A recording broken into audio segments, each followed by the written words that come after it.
Mark Twain was a very young man when he was here in Carson City. He arrives in 1861. He's 25, going on 26 years old. This is a very formative period in his life.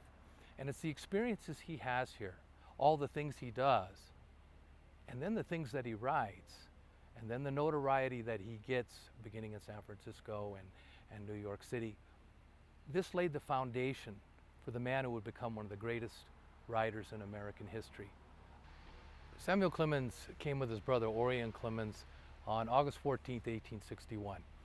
His brother had been appointed by President Abraham Lincoln as Secretary of Nevada Territory, and Sam, looking for some opportunities and maybe getting away from the Civil War, saw the chance for riches perhaps. Certainly a job. His brother had suggested he might have a job for him, so they boarded a stagecoach in St. Joseph, Missouri, and found their way to Carson City, Nevada. And when they arrived here, it wasn't too long before Sam discovered there wasn't much in the way of a job opportunity, and this is where he began to explore Nevada Territory. He went up to Lake Tahoe, and what he was doing there was try to establish what's called timber claims. He's looking at mining, but if he can get money selling timber, he's going to do that. Unfortunately, he starts a fire up at the lake. He would go to Aurora in what was then Esmeralda County. Again, mining, come back, hang around Carson City with his brother a little bit.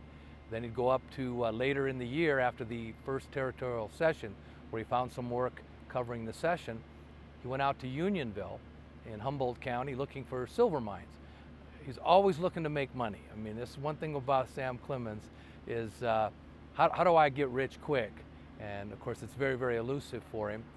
He comes back, again, meets with his brother, spends time trying to find work, covers the second territorial legislative session, and then decides he's going to make it big in Aurora. And of course, he mines his brother first, gets a lot of money from his brother, invests, trust me, I'll find the big one, and then writing for more money, and getting nowhere doing this. He gets some extra work by being a stringer for the Territorial Enterprise in Virginia City. And so now he's starting to write. He'd written before in his life for his brother and with his newspaper in Keokuk and other places. But here he is, he's using the name Josh, the pen name Josh. And he's talking about his experiences in Aurora. And he's beginning to learn the craft now, getting to develop this voice. And a lot of it's based on exaggeration and satire, hyperbola, and well, the mine didn't play out, ended up being an empty hole.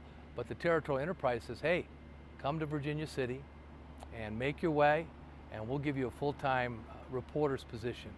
And that's what he did in September of 1862. At that point, he's writing all the time for the paper, and he's developing a profile.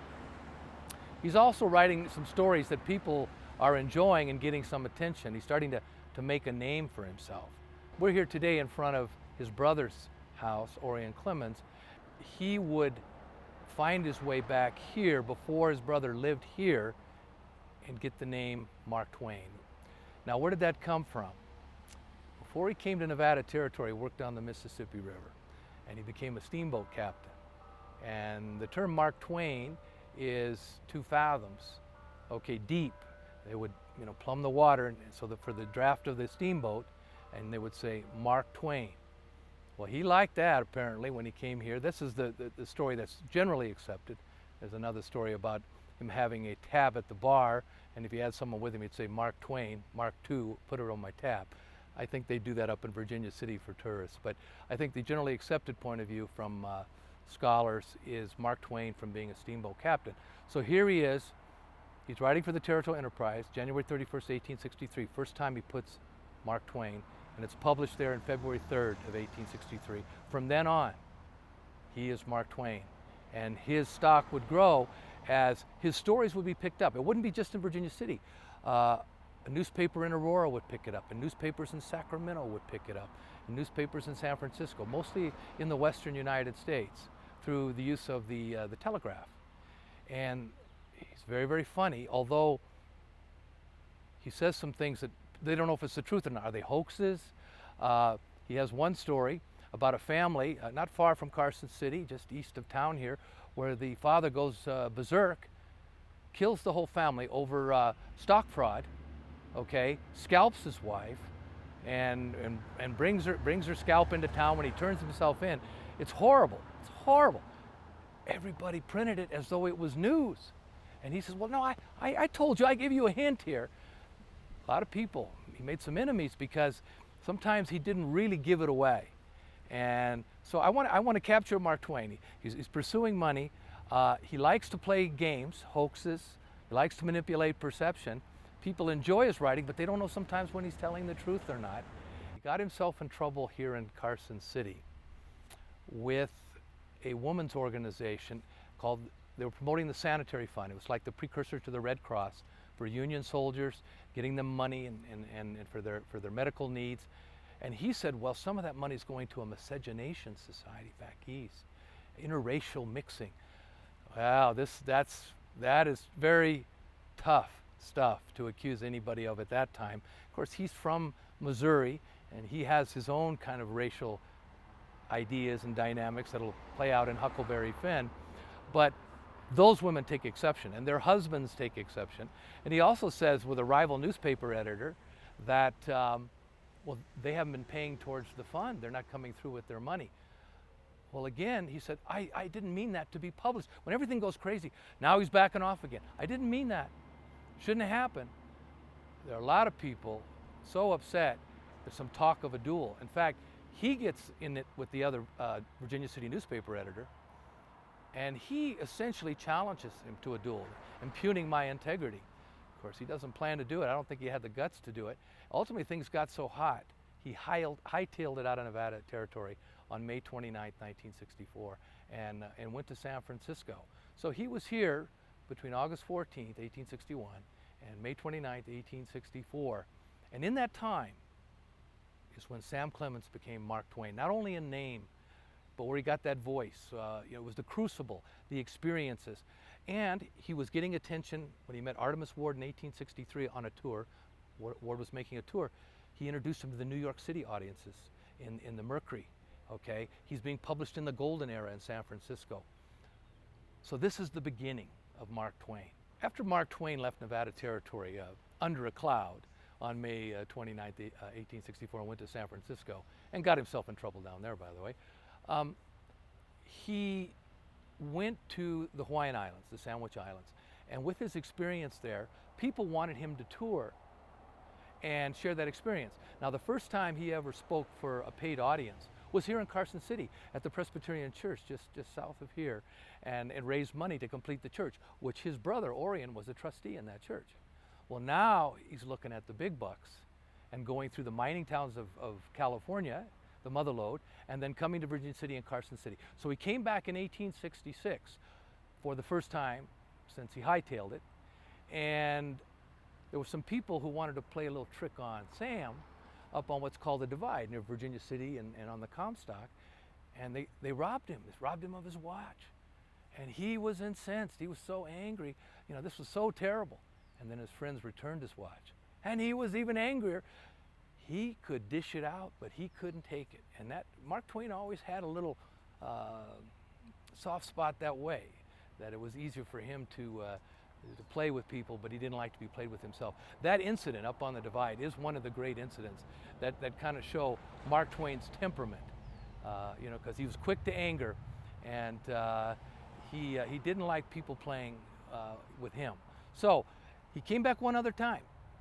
After he went to Europe and the Middle East, which led to the writing of the book, The Innocents Abroad, everybody wanted to hear about that experience, and he was in San Francisco. He had been writing stories in the newspaper about that experience, putting that book together. So he made another tour, and he came back here in April and May of 1868, and he arrived at the time in Virginia City to watch a man hanged. He had never witnessed anything like that. It was a legal execution for the murder of a well-known prostitute by the name of Julia Bulette. And he describes in the Chicago Republican, he's getting work in, stringing for other newspapers, in a very, very descriptive way how this man died. And I remember the final word, arg, all the life and blood going out of his body. And I think this moved him to a point where he was opposed to capital punishment when he saw the way this man died. But he did find his way here down to Carson City, reacquainted himself with people, went back to Virginia City, and when he bid everybody goodbye, including his Territorial Enterprise editor, Joe Goodman, it was the last time that Mark Twain, Samuel Clemens, ever came back to Nevada Territory. The perception of Sam Clemens, Mark Twain, as the infant terrible, the bad boy, talented bad boy, but a bad boy nonetheless, with the passage of time, it's going to modify because his stock's going to go up in the country. In 1866, the memories weren't that short, and there were still people who wanted to play a little bit with him, due to him what he had done to others. By the time he came back in 1868, he's becoming a national figure. And then, of course, he never comes back after 1868, but he's embraced. He's now the great American writer. Oh, he's one of ours. People forgot his sins, his many, many sins, because they were so proud that he had spent time here. And I think probably what was the critical publication that changed it was Roughing It, because Roughing It was that Nevada Territory history through his eyes, and it brought attention to this area, and they appreciated the fact that he was part of their experience. Well, arguably,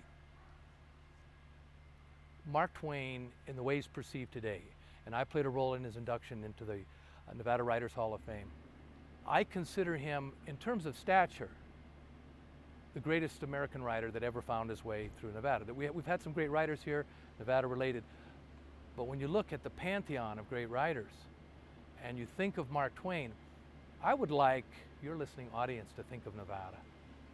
That this is where the man was born, the man Mark Twain. The boy Sam Clemens came here. The man Mark Twain grew to maturity here from the point of view of his learning the ways of writing, and that the people of Nevada embrace him as much as the people in Connecticut and New York and Missouri. I would argue that without the Carson City experience, the Virginia City experience, the Nevada Territorial experience, Samuel Clemens could have never been Mark Twain.